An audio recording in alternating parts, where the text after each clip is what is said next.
Keracunan makanan bisa terjadi pada siapa saja. Biasanya terjadi karena kita tidak teliti pada saat memilih dan mengkonsumsi makanan. Makanan yang tercemar oleh karena adanya kuman bisa menjadi penyebab keracunan makanan. Keracunan makanan dapat disebabkan oleh bakteri Staphylococcus aureus yang masuk dan mencemari makanan yang kita makan. Bakteri menghasilkan protein beracun yang dapat merusak struktur membran sel kita dan masuk ke dalam sel serta membuat sel teracuni. Untuk dapat memahami bagaimana racun dapat masuk ke dalam sel, maka baiklah kita memahami dulu bagaimana struktur membran sel.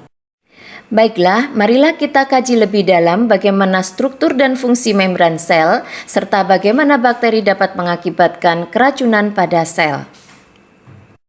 Membran sel tersusun atas lemak dan protein, yang dikenal dengan struktur lipoprotein. Lipo yang berarti lemak terdiri dari dua lapisan dan sering disebut dengan lipid bilayer. Struktur lemak lain yang ikut menyusun membran sel adalah kolesterol, steroid, dan fosfolipid. Struktur lipid bilayer tersusun atas lemak dengan struktur globular atau bulat dan rantai panjang. Yang berbentuk bulat terletak di bagian luar, bersifat hidrofilik atau menyukai air. Sedangkan bagian yang berbentuk rantai ada di bagian dalam dan bersifat hidrofobik atau tidak menyukai air. Di antara struktur lemak yang bersifat hidrofilik dan hidrofobik ini terselip kolesterol yang berwarna kuning. Kolesterol membuat struktur membran sel menjadi lebih kaku dan stabil.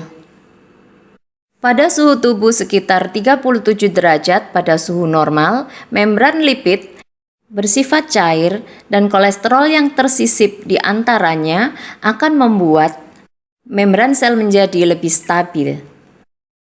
Protein yang menyusun membran sel juga memiliki bagian yang bersifat hidrofilik dan hidrofobik.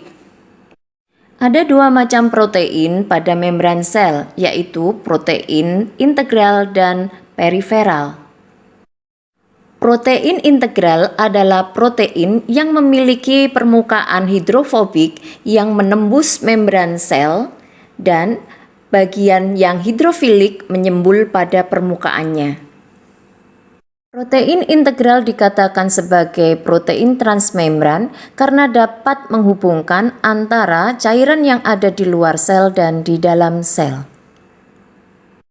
Protein periferal adalah protein yang berada di permukaan membran atau menempel pada protein integral. Senyawa lain yang juga menjadi bagian dari penyusun membran sel adalah glikoprotein dan glikolipid. Glikolipid adalah struktur karbohidrat yang melekat pada lemak dan glikoprotein adalah struktur karbohidrat yang melekat pada protein. Biasanya glikolipid dan glikoprotein berada di permukaan membran sel bagian luar. Karena protein integral dan protein periferal yang menyebar tidak merata pada permukaan sel, maka permukaan sel menjadi tidak simetrik atau asimetrik. Pola persebaran protein yang tidak teratur ini disebut dengan mozaik.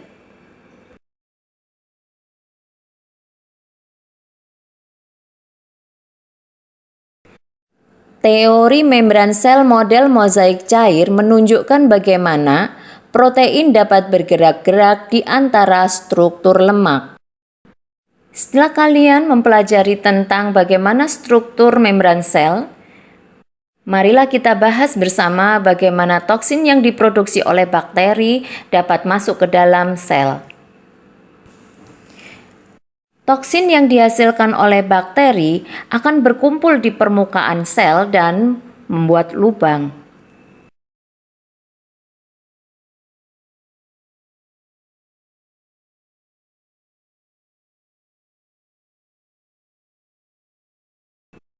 Apa yang terjadi pada saat membran sel berlubang?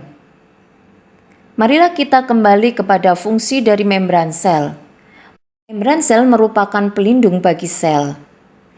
Membran sel mengatur semua bahan yang masuk dan keluar sel. Membran sel mengatur semua substansi yang keluar masuk ke dalam sel. Alfa toksin yang diproduksi oleh Staphylococcus aureus mengakibatkan rusaknya membran sel, sehingga partikel yang ada di luar sel yang bersifat merusak, misalnya zat besi, masuk ke dalam sel dan mengubah konsentrasi sel yang mengakibatkan kematian sel. Seperti sebuah jendela atau pintu, membran sel merupakan jalan masuk dan keluarnya substansi dari dan keluar sel. Membran sel memiliki mekanisme khusus dalam mengatur keluar masuknya zat ke dalam sel. Yang pertama adalah transport pasif. Transport pasif adalah pergerakan molekul-molekul zat terlarut melintasi membran sel yang tidak membutuhkan energi. Untuk menjelaskan bagaimana molekul-molekul zat terlarut dapat bergerak, dilakukan sebuah eksperimen dengan cara meneteskan tinta ke dalam sebuah bak air. Setelah beberapa saat, partikel-partikel tinta akan menyebar ke seluruh bagian bak air. Ini adalah contoh transport pasif yang pertama, yaitu difusi secara sederhana, di mana partikel-partikel tinta bergerak dari daerah yang berkonsentrasi tinggi ke daerah yang berkonsentrasi rendah secara spontan. Perbedaan konsentrasi disebut dengan gradien konsentrasi. Pada prinsipnya, partikel-partikel bergerak karena adanya gradien konsentrasi. Sebagai contoh, hormon steroid yang larut di dalam air dapat menembus membran sel secara difusi karena adanya perbedaan konsentrasi. Apabila terjadi perbedaan konsentrasi antara di luar dan di dalam sel, maka partikel-partikel akan bergerak dari daerah yang padat ke daerah yang renggang, atau dari daerah yang berkonsentrasi tinggi ke daerah yang berkonsentrasi rendah. Mari kita lihat eksperimen yang berikutnya. Sebuah bejana yang diberi pembatas membran semi-permeable diisi dengan larutan garam dan air. Setelah beberapa saat, salah satu bagian volumenya meningkat. Hal ini bisa dijelaskan sebagai berikut. Membran semi-permeable hanya dapat dilalui oleh partikel-partikel yang berukuran kecil. Misalnya air. Partikel garam tidak dapat melintasi membran semi-permeable karena ukurannya yang terlalu besar. Air berpindah dari daerah yang berkonsentrasi rendah ke daerah yang berkonsentrasi tinggi. Inilah yang mengakibatkan peningkatan volume pada salah satu sisi. Perpindahan molekul-molekul zat pelarut, dalam hal ini air, melintasi membran semi-permeable dari daerah yang berkonsentrasi rendah ke daerah yang berkonsentrasi tinggi disebut dengan osmosis. Osmosis merupakan mekanisme yang penting dalam peristiwa biologi di dalam sel-sel hidup, karena dengan adanya osmosis, kesetimbangan konsentrasi larutan sel akan tetap terjaga. Mekanisme transport pasif yang akan kita bicarakan berikutnya membutuhkan protein integral. Masihkah Anda ingat bahwa protein integral memiliki bagian yang bersifat hidrofilik dan hidrofobik? Pada protein yang bersifat hidrofilik melekat glukosa yang bersifat polar pada membran sel yang bersifat nonpolar. Carrier-mediated diffusion atau difusi terfasilitasi adalah suatu proses di mana protein integral dapat menjadi jalan khusus bagi materi-materi tertentu untuk dapat menembus membran sel secara pasif. Sebagai contoh adalah transportasi glukosa. Jika konsentrasi glukosa di salah satu sisi lebih tinggi daripada sisi yang lain, maka glukosa akan segera berikatan dengan protein dan protein berubah bentuk untuk dapat mempermudah glukosa menembusnya. Transport aktif. Transport aktif membutuhkan energi, yaitu perpindahan molekul-molekul zat terlarut dari daerah yang berkonsentrasi rendah ke daerah yang berkonsentrasi tinggi. Proses ini membutuhkan energi dalam bentuk ATP. Contoh transport aktif adalah difusi berpasangan antara ion Na+ dan molekul glukosa, di mana Na+ berpindah dari daerah yang berkonsentrasi tinggi ke konsentrasi rendah, diikuti dengan perpindahan molekul glukosa dari daerah yang berkonsentrasi rendah ke daerah yang berkonsentrasi tinggi. Jumlah energi dibutuhkan untuk mendorong molekul glukosa dari daerah yang berkonsentrasi rendah ke daerah yang berkonsentrasi tinggi. Perpindahan molekul glukosa itu diboncengi oleh molekul Na. Sehingga proses ini disebut dengan kotransport. Contoh transport aktif berikutnya adalah pompa sodium potasium. Perhatikanlah konsentrasi natrium dan kalium pada dua sisi yang dibatasi oleh membran sel berikut ini. Di satu sisi natrium berkonsentrasi tinggi, sedangkan di sisi yang lain berkonsentrasi rendah. Demikian juga sebaliknya kalium di satu sisi berkonsentrasi tinggi dan satu sisi berkonsentrasi rendah. Akan tetapi karena kebutuhan sel, maka natrium harus dipompa dari daerah yang berkonsentrasi rendah ke daerah yang berkonsentrasi tinggi.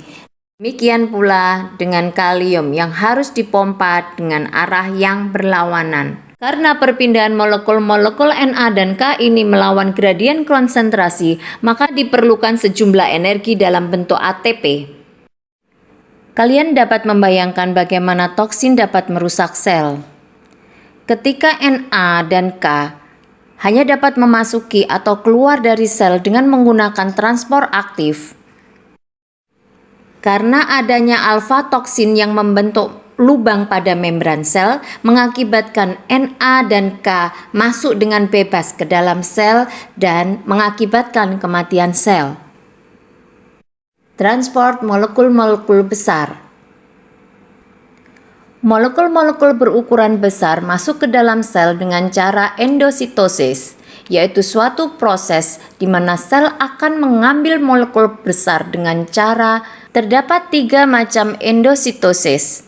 Yang pertama adalah fagositosis. Fagositosis biasanya dilakukan oleh hewan bersel satu yang mengambil makanannya dari lingkungan sekitar dalam bentuk padat. Membran sel akan terjulur dan mengelilingi partikel itu dan menariknya ke dalam sel.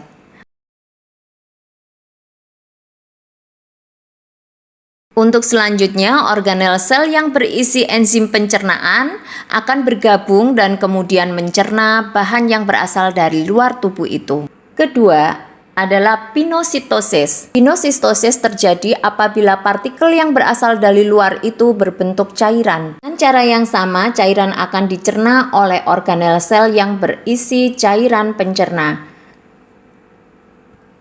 Yang ketiga adalah reseptor mediated endositosis.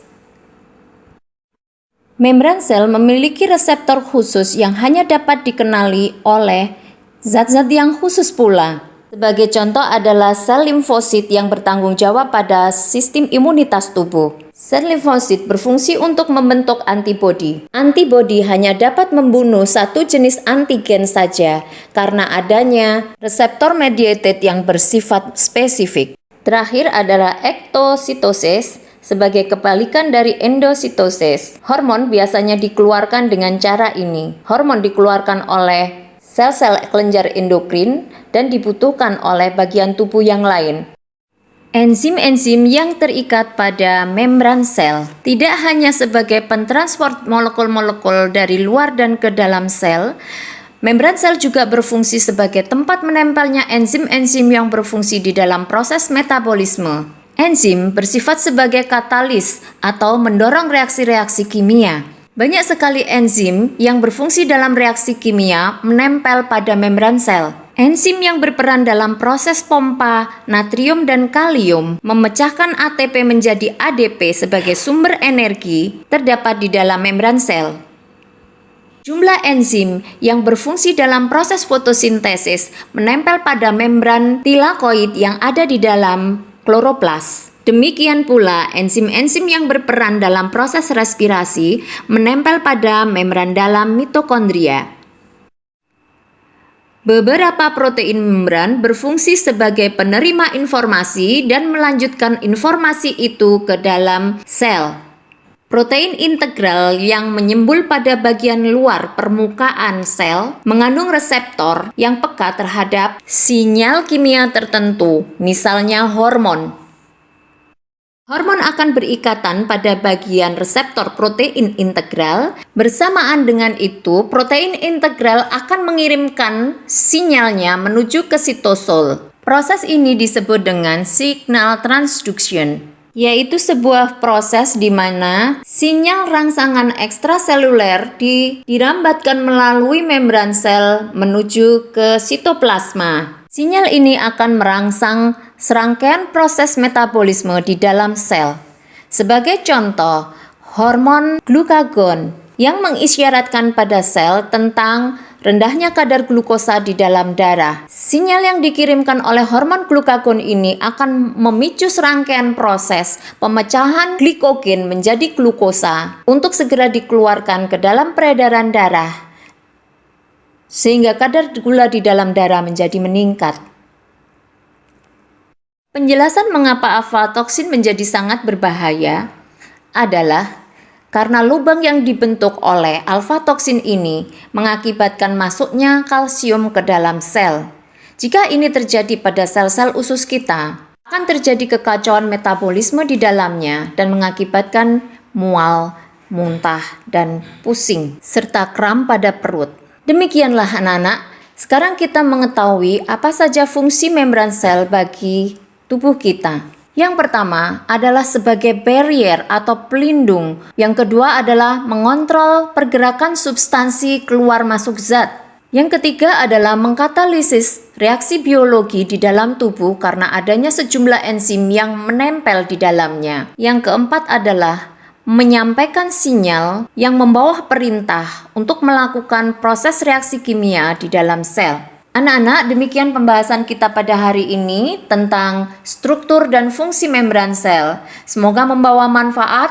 Tetap semangat belajar dan jaga kesehatan baik-baik. Wassalamualaikum warahmatullahi wabarakatuh.